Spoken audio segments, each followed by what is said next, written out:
Grow with Akhil series में आपका स्वागत है। हर हफ्ते हम बिजनेस ओनर्स के 5 क्वेश्चन लेंगे और उनको आंसर करेंगे। आज के सीरीज में जो क्वेश्चन पूछेंगे उनका नाम है विभा। और विभा, आप पूछिए आज का पहला question. Thank you so much sir. तो सर पहला क्वेश्चन आया है मिस्टर संजय से कि जनरली उनके जो कस्टमर हैं वो उनको ही फ़ोन करना चाहते हैं, उनसे ही बात करना चाहते हैं, उनकी टीम को वो एंटरटेन नहीं करना चाहते हैं। तो ऐसा क्यों होता है और उसका क्या सॉल्यूशन हो सकता है? Great, thank you. और कस्टमर एक बिजनेस ओनर को फोन करता है और उनसे फॉलो अप लेता है, उनको ऑर्डर देता है, स्टेटस के लिए फॉलो अप करता है, डिलीवरी के लिए फॉलो अप करता है, और एक बिजनेस ओनर फिर अपनी टीम के साथ फॉलो अप करता है और वही मैसेज कस्टमर को देता है। इससे मैक्सिमम टाइम दिन का चला जाता है, क्योंकि एक क्रिटिकल प्रोसेस मोस्ट बिजनेसेस में मिसिंग है और वो है कस्टमर ऑनबोर्डिंग। जब कस्टमर के साथ आप काम करना शुरू करते हो, आप एक इंपॉर्टेंट प्रोसेस भूल जाते हो और उसका नाम है कस्टमर ऑनबोर्डिंग। जैसे हम बैंक में जाते हैं और वहां बैंकर बोलता है कि ये आपका कस्टमर रिलेशनशिप मैनेजर है और हर एक प्रॉब्लम और में ये आपका साथ देंगे, और वही चीज हम लोग अपने बिजनेस में करते नहीं है। तो 2 स्टेप प्रोसेस हैं।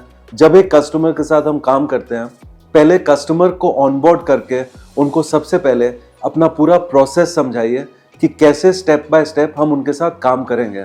और नंबर 2, जब भी उनको कोई इश्यू है वो किसको कांटेक्ट कर सकते हैं जिनको उनका सोल्यूशन और टाइमली स्टेटस मिल जाए।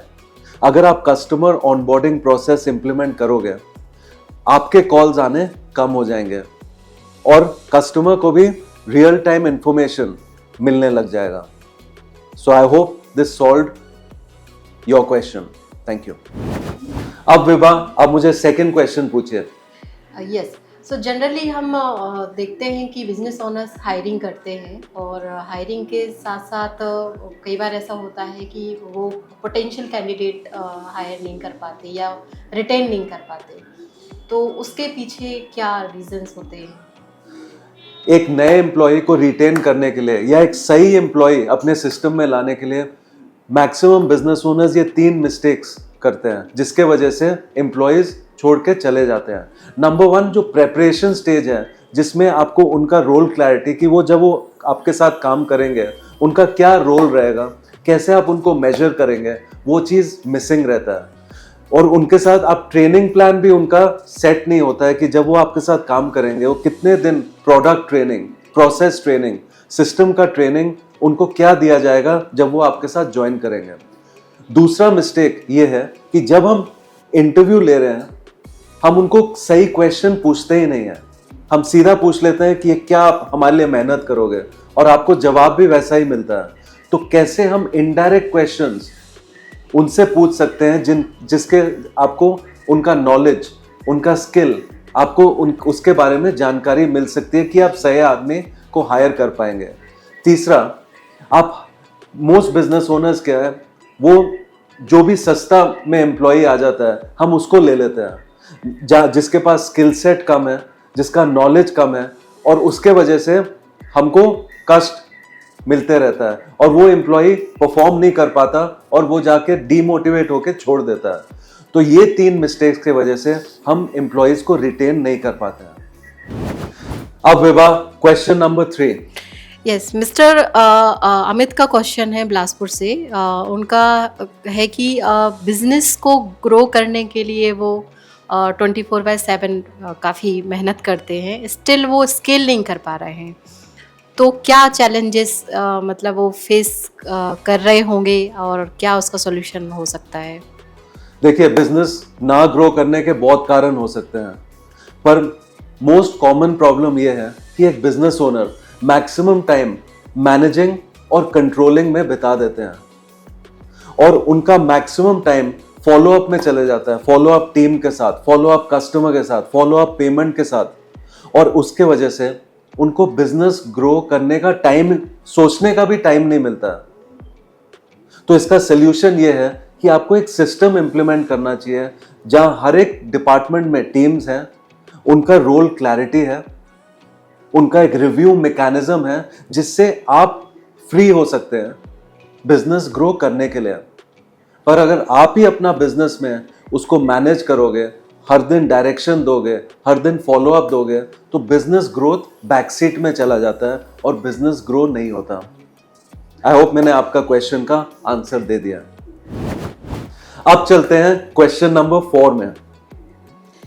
क्वेश्चन नंबर 4 है मिसेस राधिका फ्रॉम भिलाई। उनका ये है कि बिजनेस कहाँ फंसा हुआ है और कैसे फंसा हुआ है वो बिल्कुल नहीं जानती है, बट उसके लिए मतलब वो कैसे जज कर सकती है। Great question. बिजनेस कहाँ फंसा हुआ है उसको बॉटलनेक भी बोला जाता है, और बिजनेस में 3 बॉटलनेक्स होते हैं ज्यादातर प्रॉब्लम्स फंसते हैं। सबसे पहला है सेल्स।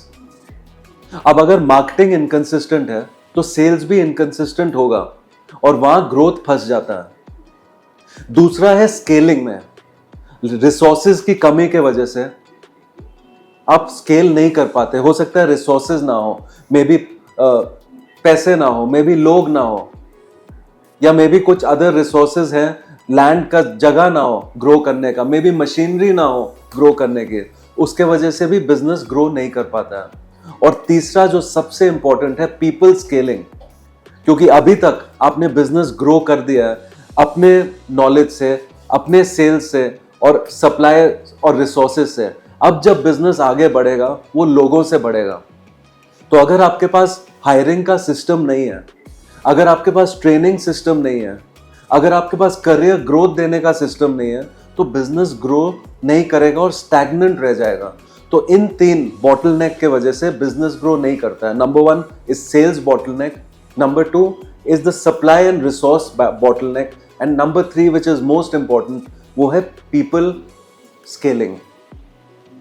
आई होप आपको आपका आंसर मिल चुका है। और आज का ग्रो विद अखिल सीरीज का लास्ट क्वेश्चन नंबर 5 विभा से पूछते हैं। सर ये क्वेश्चन मेरा ही है। बीइंग अ बिजनेस ओनर, एक बिजनेस ओनर्स की 6 टॉप प्रायोरिटीज क्या होनी चाहिए? एक बिजनेस ओनर के टॉप 6 प्रायोरिटीज, सबसे पहले आपका फोकस होना चाहिए कि मेरे लीड्स और इंक्वायरीज बढ़ रहे हैं कि नहीं। ये सबसे इंपॉर्टेंट है, क्योंकि इंक्वायरीज नहीं तो बिजनेस बढ़ेगा नहीं। Number 2 conversion rate. अब जब हर एक इंक्वायरी तो कन्वर्ट नहीं होगा, तो कितना आपका कन्वर्जन रेट है, कितने आपके लीड्स कस्टमर तक, ऑर्डर्स तक जा रहे हैं, वो आपको मॉनिटर करना बहुत जरूरी है।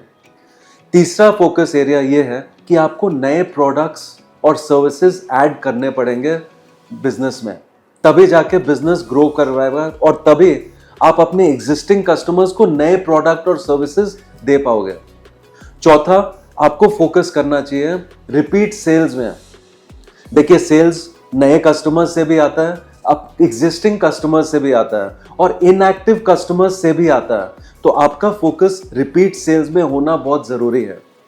और 5वां फोकस एरिया, कैसे आपको रेफरल्स और मिल सकते हैं। रेफरल्स के एक सिस्टम बनाना पड़ेगा। जब आप एग्जिस्टिंग कस्टमर्स से रेफरल मांग सकते हैं, हर वीक मांगोगे, कितने कस्टमर से मांगोगे, एक सिस्टम है रेफरल सेल्स का, वो उसमें फोकस करना आपको जरूरी है।